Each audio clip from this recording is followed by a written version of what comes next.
రేపు ఆ సూరి సాక్ష్యాలు తీసుకుని సరాసరి ఇంటికే వస్తున్నాడు. ఎప్పుడు ఎలా వస్తాడో తెలీదు. ఇప్పుడు వాణ్ణి ఎలా ఆపుతారో. ఆ సూరి కాని కౌశిక్ని కలిస్తే ఏమవుతుందో మీకు అర్థమవుతుందా? కౌశికి న్యాయం నిజమని మడికట్టుకుని కూర్చుంటుంది. ప్రపంచానికి వాణ్ణి పెద్ద కొడుకని పరిచయం చేస్తుంది. అప్పుడు నా కొడుకు వాణ్ణి చంపితే గానీ నాకు మనశ్శాంతి ఉండదు. యువరాజ్, అంతం చెయ్యాల్సింది వాణ్ణి కాదు, వాడి ధైర్యాన్ని, వాడి ఆధారాన్ని, వాడి శక్తిని, వాడి నమ్మకాన్ని. మీరు మాట్లాడుతుంది తెలుగే అని తెలుస్తుంది, కానీ అర్థం కావడం లేదు మావయ్య. వాడికన్నీ ఆ జగదాత్రే కదా. ముందు ఆ జగదాత్రిని, వాడిని వేరు చెయ్యాలి. మీరిచ్చిన బిల్డప్ చూసి మీరేదో కొత్త ప్లాన్ చెప్తారు అనుకుంటే ఇవన్నీ ప్రయత్నము చేశాము, విఫలమూ అయ్యాము. బలమున్నోడు ఎదురు నిలబడి పోరాడతాడు, కాని తెలివున్నోడు మాత్రమే తడిగుడ్డ వేసి గొంతు కోస్తాడు. నేను రెండో టైపు. ముందు ముందు మెల్లగా మీకే అర్థమవుతుంది.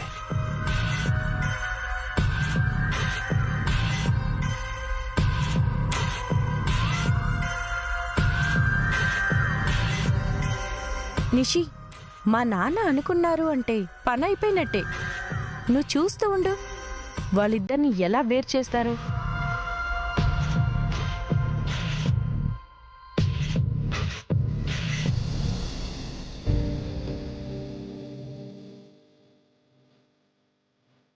జగదాత్రి కేదార్లో ఏది కనిపించడం లేదా? నీ బంధువులు కదక్క, నీకే తెలియాలి. రే, అదిగో కేదార్ వస్తున్నాడు. జగదాత్రి ఎక్కడ కేదార్? వస్తుందక్క. కూర్చో. చిచి, ఏంటో ఈ కర్మ.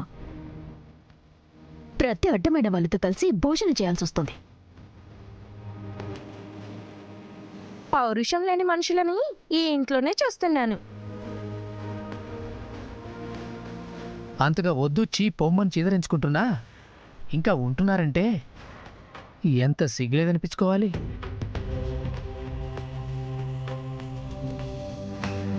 గాలికి పుట్టి గాలికి పెరిగిన వాళ్ళని మనం కూర్చోబెట్టి మేపుతున్నాం, మర్యాదలు చేస్తున్నాం. నిషి నిషి నిషి నిషి, ఎవరి గురించి అంత వంకరగా మాట్లాడుతున్నా? ఈయన ఇంటి అల్లుడు, మీ బావగారు. ఇంకోసారి కేదార్ గురించి అమర్యాదగా మాట్లాడితే చంపేస్తాను.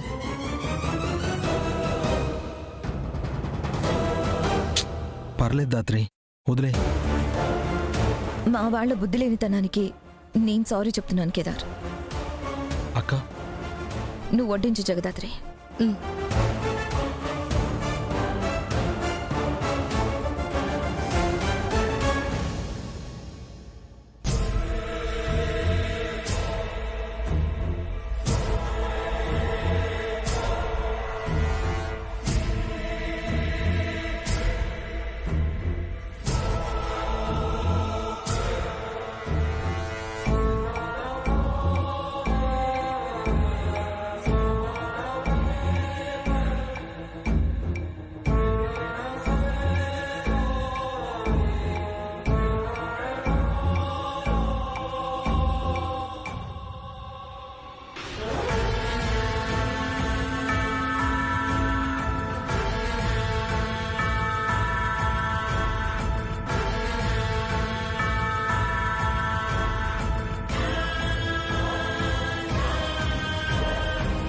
ఒకసారి బయటికి రా కేదార్. బాబాయ్.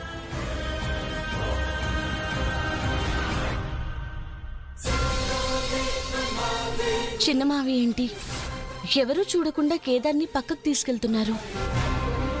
చూసావమ్మీ, మీ చిన్నమావయ్య కేదార్ని ఎట్ట బయటికి తీసుకుపోయి ఉండాడో.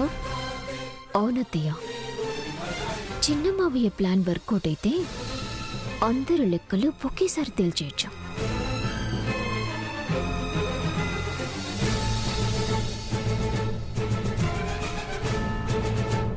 వాళ్ళ మాటలకు బాధపడుతున్నావా కేదార్? వాళ్ళేదో తెలిసి తెలియక అన్నారని నేను అనను. ఆ మాటలు నిన్ను బాధ పెడతాయని తెలిసే అన్నారు.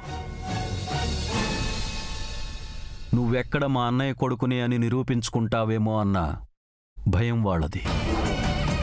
నేనొచ్చింది ఆస్తి కోసమో వారసత్వం కోసమో కాదు బాబాయ్. నేను నాన్న కోసం వచ్చా, ఈ కుటుంబం కోసం వచ్చా. అనాథగా మిగిలిపోతానేమో అన్న భయంతో వచ్చా. ఆ విషయం వాళ్ళకి అర్థమైతే ఈ గొడవలు ఈ నిరూపణలు ఎందుకు కేదార్?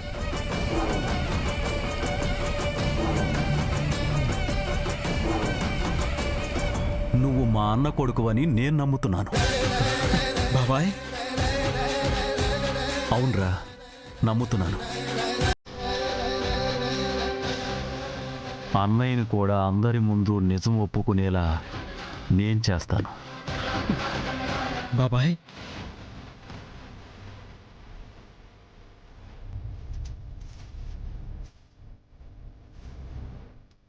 థ్యాంక్స్ బాబాయ్. ఈ మాట మీరు చెప్తారని నేనెప్పుడూ అనుకోలేదు. నాన్న కూడా నేను కొడుకుని అని ఒప్పుకోవడానికి భయపడుతుంటే, ఈ కుటుంబం అంతా నన్ను శత్రువులా చూస్తుంటే, మీరైనా నన్ను నమ్మినందుకు చాలా థ్యాంక్స్ బాబాయ్.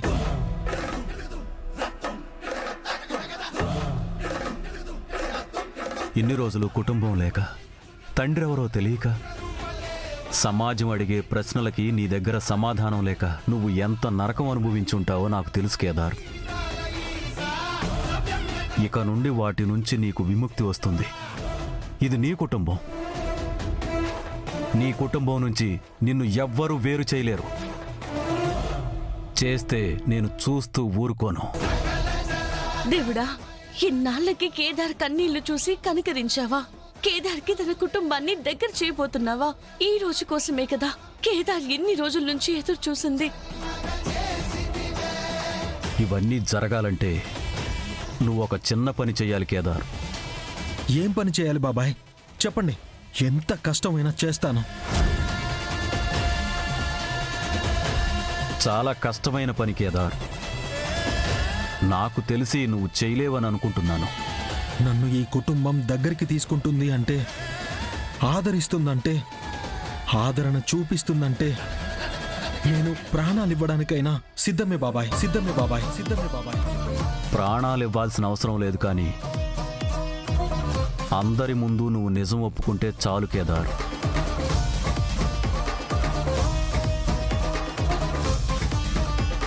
నిజం ఒప్పుకోవాలా? ఏం నిజం బాబాయ్? జగదాత్రి నీ భార్య కాదు అనే నిజం. నీ భార్య కాదు అనే నిజం. భార్య కాదు అనే నిజం. నీకు తనకి పెళ్లి కాలేదనే నిజం. పెళ్లి కాలేదనే నిజం. పెళ్లి కాలేదనే నిజం. మీరిద్దరూ భార్యాభర్తల్లా నటిస్తున్నారు అన్న నిజం. నటిస్తున్నారు అన్న నిజం. ఏం మాట్లాడుతున్నారు బాబాయ్? మీ ఇద్దరికీ పెళ్లి కాలేదని నాకు తెలుసు కేదార్. ఒక అబద్ధంతో ఒక నిజాన్ని నిరూపించాలని అనుకోకూడదు. అబద్ధానికి నిజం ఎప్పుడూ తోడవదు. మీరేదో పొరపాటు పడుతున్నారు బాబాయ్. నాకు జగదాత్రికి పెళ్లి కాకపోవడం ఏంటి? తను నేను తాళి కట్టిన భార్య.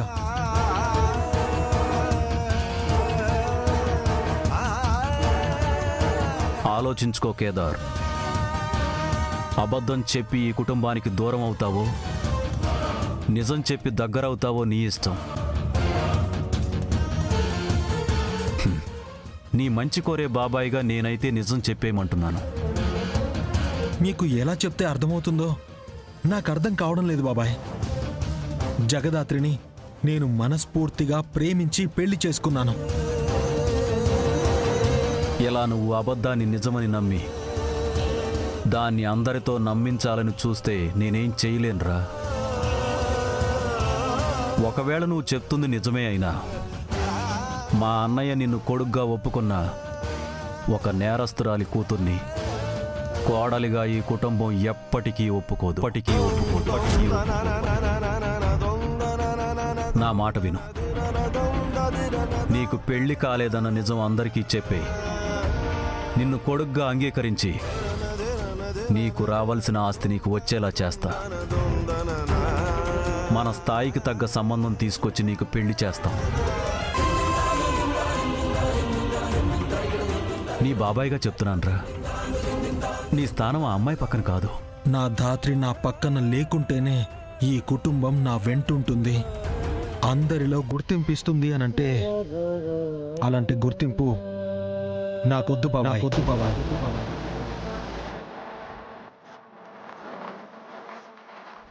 ధాత్రి నా పక్కన లేకపోతే వచ్చే ఐశ్వర్యం, బంగారపు భవిష్యత్తు ఇవేమీ నాకు వద్దు బాబాయ్. బేయ్, ఆ నేరస్తురాలి కూతురి కోసం నువ్వేం వదులుకుంటున్నావో నీకు అర్థమవుతుందా? ఇంకొకసారి ధాత్రి వాళ్ళమ్మ నేరస్తురాలు అని అనకండి బాబాయ్, ప్లీజ్. ఇలా అంటున్నానని తప్పుగా అనుకోకండి. ఈ కుటుంబమా ధాత్రినా అంటే నాకు ధాత్రినే కావాలి అని చెప్తాను.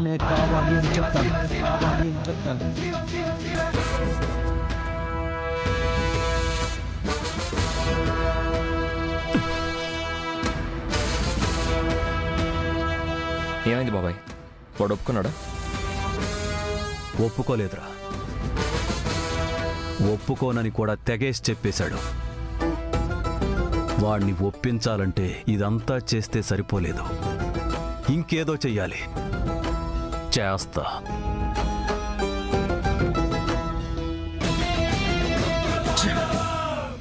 నా దగ్గరికే వచ్చి ధాత్రిని వదిలేయమని చెప్తారా? అలా అన్నది బాబాయ్ కాబట్టి ఏమీ అనలేకపోయాను. అదే ఇంకెవరైనా అయ్యుంటే ప్రాణాలు తీసేసేవాణ్ణి. కేదార్, ధాత్రి, ఏమైంది? అయినా ఎందుకలా వచ్చేసావు? కమలాకర్ మావయ్య నిన్నే ఇంటి కొడుకుగా సుధాకర్ మావయ్యని ఒప్పుకోమని చెప్తాను అని చెప్పినా, ఈ ఇంటి వారసుడుగా ఒప్పుకుంటాము అని చెప్పినా కూడా ఎందుకేం మాట్లాడకుండా వచ్చేసావు? కేదార్, నేను నీతోనే మాట్లాడుతున్నాను, ఎందుకేం మాట్లాడట్లేదు? ఏం మాట్లాడాలి ధాత్రి? చెప్పు, ఏం మాట్లాడాలి?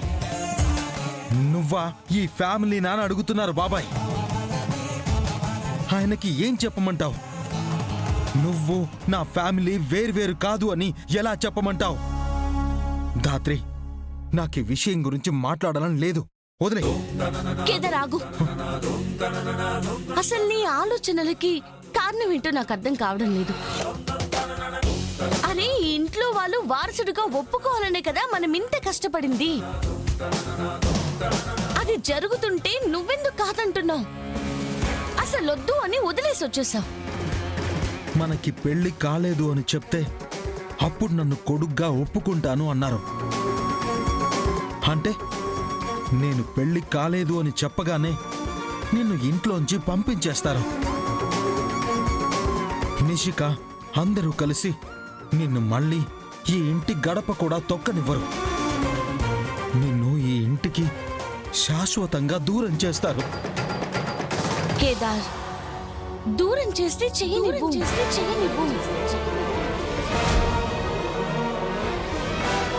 అంటే నన్ను ఈ ఇంటికి వారసుని చేసి నువ్వు నాకు దూరంగా వెళ్ళిపోతాను అంటున్నావా ధాత్రి?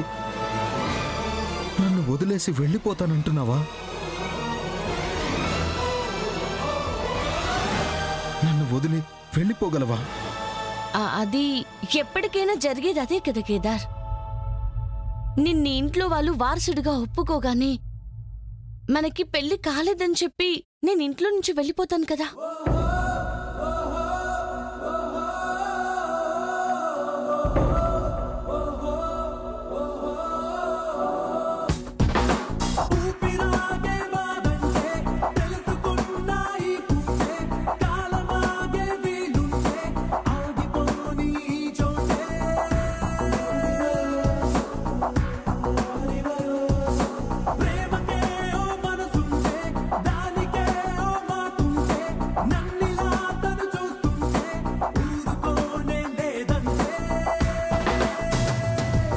ఇంకోసారి అలా అనకు ధాత్రి. నువ్వు లేకుండా నేను ఉండలేను, బ్రతకలేను. నువ్వు పక్కన లేకుంటే నా చుట్టూ ఎంత మందున్నా నేను ఒంటరి వాడిని దాత్రి, నేను ఒంటరి వాడిని దాత్రి, ఒంటరి వాడిని దాత్రి. ఏంటి కేదార్ చాలా కొత్తగా మాట్లాడుతున్నావు? నేను లేకపోతే నువ్వు ఉండకపోవడం ఏంటి? అసలేమైంది నీకు? అయినా ఏ రోజైనా మనం విడిపోవాల్సిన వాళ్ళమే కదా, వేరే వేరే దారిలో వెళ్ళవలసిన వాళ్ళమే కదా.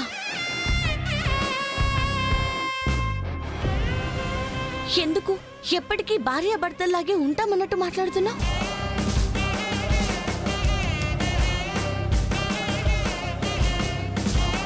చెప్పు కేదార్, ఎందుకు కమలాకర్ మావయ్య గారికి మన పెళ్లి కాలేదు అని చెప్పమంటే నువ్వు చెప్పలేదు?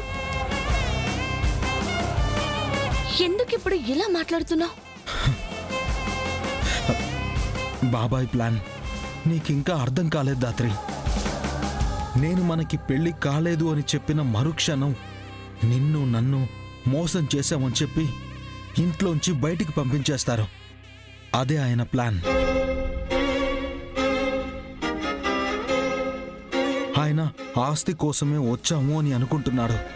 అందుకే ఆస్తిని కాపాడుకోవడానికి కొడుకుగా అంగీకరిస్తామని ఎరవేశాడు. అందుకే నేను ఒప్పుకోను అని చెప్పాను. మరిందాక అలా ఎందుకు మాట్లాడావు? దాత్రి, నువ్వు లేకపోయుంటే నేను ఈ ఇంట్లో అడుగు పెట్టేవాణ్ణే కాదు, ఇంత దూరం వచ్చేవాణ్ణే కాదు, కుటుంబం ప్రేమ ఎలా ఉంటుందో చూడగలిగేవాణ్ణే కాదు. అలాంటిది ఇప్పుడు నువ్వు మధ్యలో వదిలేస్తే ఎలా బ్రతకగలను? అందుకే అలా మాట్లాడాను. అయినా నువ్వు నా పక్కన లేకుండా ఉంటే ఈ కుటుంబంతో కలిసున్నా నేను అనాథనే దాత్రి. నాకు నువ్వు కావాలి, నాకు నువ్వు కావాలి, మా నాన్న కావాలి, ఈ కుటుంబం కావాలి.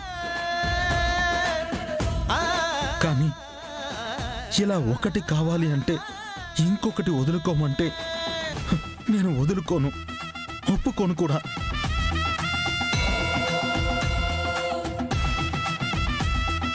నేను చూస్తుంది కేదార్ నేనా? మాటలో మనిషిలో చాలా తేడా కనిపిస్తుంది. అరే, ఒక్క క్షణం తన లైఫ్లో నేను పక్కనే ఉండాలంటాడు, ఇంకో క్షణంలో పెళ్లి కాలేదంటే ఇంట్లో నుంచి పంపించేస్తారు, అందుకే చెప్పలేదు అంటున్నాడు. ఏది నిజం అసలు? కేదార్ నాకు తెలియకుండా మనసులో ఏదో దాస్తున్నాడు అనిపిస్తుంది.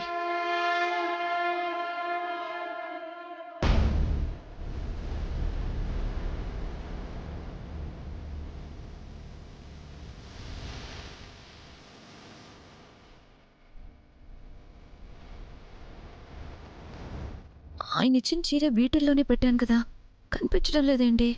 మేం మాయం చేశాం కదా వదినా.